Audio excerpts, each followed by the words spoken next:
At what, as we've been talking about the pay or die system that we have in the United States of for-profit health insurance, health coverage, and the disasters attendant thereto, and the actual death panels that the insurance companies actually do have,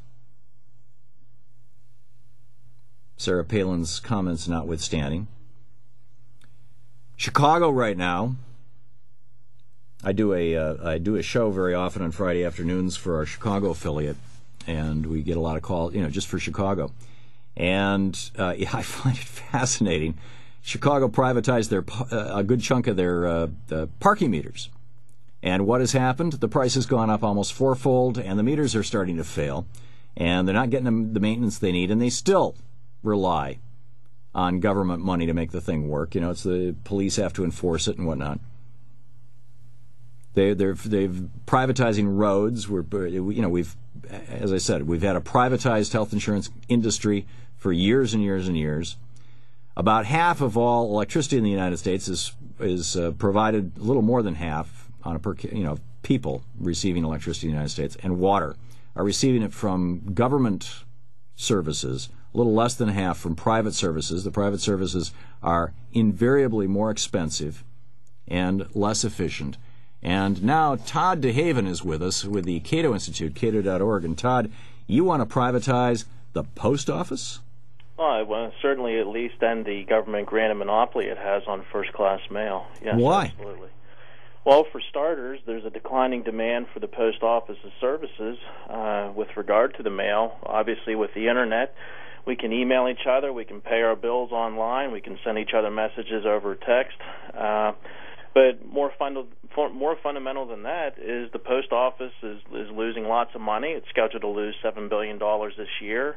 And part of that's because of the economy, but the post office itself said that, given the dynamics of demand and its cost structure, it's going to be bleeding red ink for years to come. And so certainly well, it's what? It's 47 cents now to mail a letter? Do I have that right?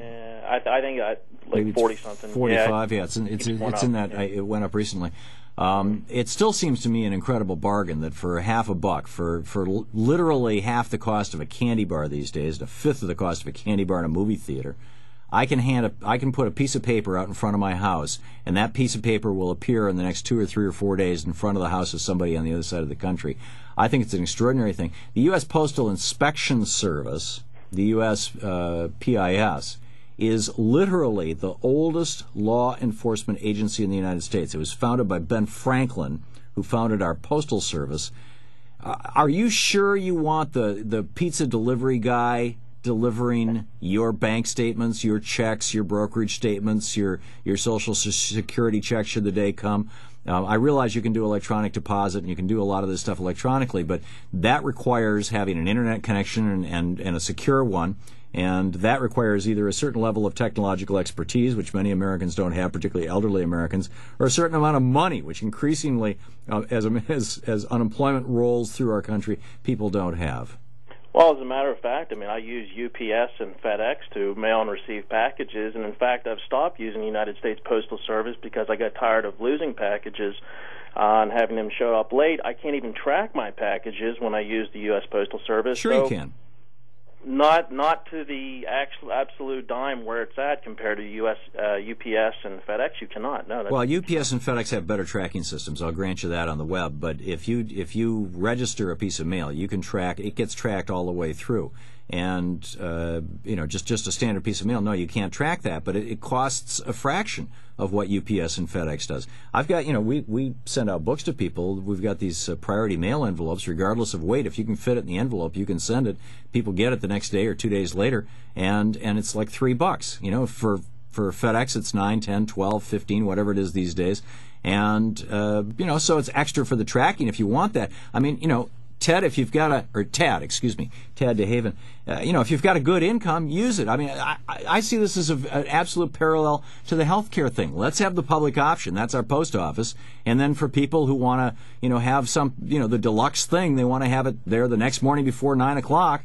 then and are willing to pay for it, there's a niche. There's the private insurance niche in the health industry. There's the private delivery niche with FedEx, and you and I both know you can put a letter inside a FedEx envelope and it'll get there the next day.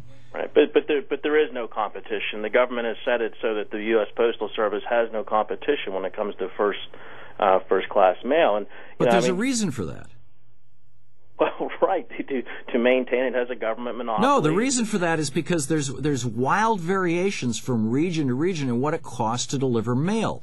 And this is the reason why Franklin Roosevelt had to force the power companies, electric companies, with the REA in 1936-37, had to force them to drive electricity into people in underserved communities out into rural areas. And then later with telephony, the same thing in the late 30s, early 40s, had to force the telephone companies to do it. They said, hey, it's not profitable. Screw it. We don't want to do it. And the reason why we have this federal monopoly is so that no matter where you live in America, for 47 cents, you can get a letter to your congressman or anybody else. I mean, I guess in my mind that's kind of a silly reason to have a postal monopoly. Quite honestly, people in rural areas, if they're willing to pay an extra price, then companies will be created around it to provide that service. But we don't know because the option doesn't exist. We can't find that out. And let's face it, most people that live in rural areas and stuff like that tend to have a little bit more money. I'm sorry, I lived in Vermont for 10 years. I lived in rural Vermont, and I would say that probably 80% of the people who live in rural Vermont, in small towns, and Vermont's not a poor state, are probably living at or within $10,000 of the poverty level. All right, but I mean, you might have some McMansions in the exurbs around some of the big cities in America. That's not what either one of us is talking about. Tom, the point is if they want the service, let them have it. I know that it is pretty neat. We can drop a letter in a box for 40 cents and it goes across the country. But at the same time, if you look at mail volume and statistics, what people are telling us and telling the United States Postal Service is, we think your service is overpriced, and therefore they use internet, they use text messages, and they use alternative means. That's why the USPS is in trouble, and what you're not sort of addressing here is, what are we going to do about this thing? It's scheduled to lose $7 billion this year. Well, the Postal Service is... So what do we do? Well, they've got a couple of suggestions on the table. One is to drop Saturday service. That makes enough money. That makes sense to me. Well, we'll see. Another is to raise the cost of postage. I mean, at a certain point, they will encounter price resistance, but I don't think that they've encountered it right now. Thom, they're already finding price resistance because people are using alternative methods of communication. No, I get it. Electronic communication is instantaneous and it's cheap or free for all practical purposes. I mean, you have to pay for your account, you pay for your ISP and all that, but at the end of the day, it seems free. On the other hand, there are many things that where the post office is useful. The post and I'm sorry, I'm just not ready to write it off yet. The UK government tried to privatize their post office, and they're backing away from that. They're backing away now from privatizing their railroads. The privatization experiments of the Thatcher era were disastrous. And this is common, actually, both sides of this do this.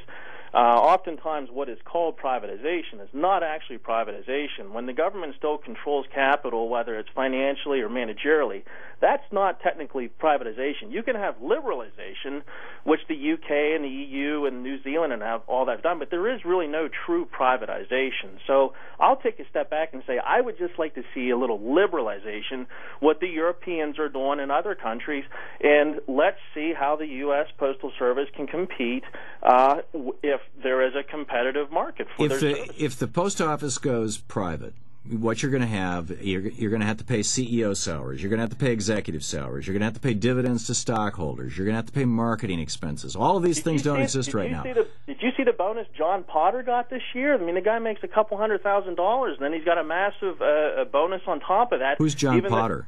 John Potter's the postmaster. I see. Oh, a couple $100,000. Wow, he's making a couple $100,000. Come on, the CEO of United Healthcare made $1.7 billion. Well, when you factor in bonuses and everything else, and the fact that the guy is running an operation that's going to lose $7 billion this year, and he's going to get a performance bonus.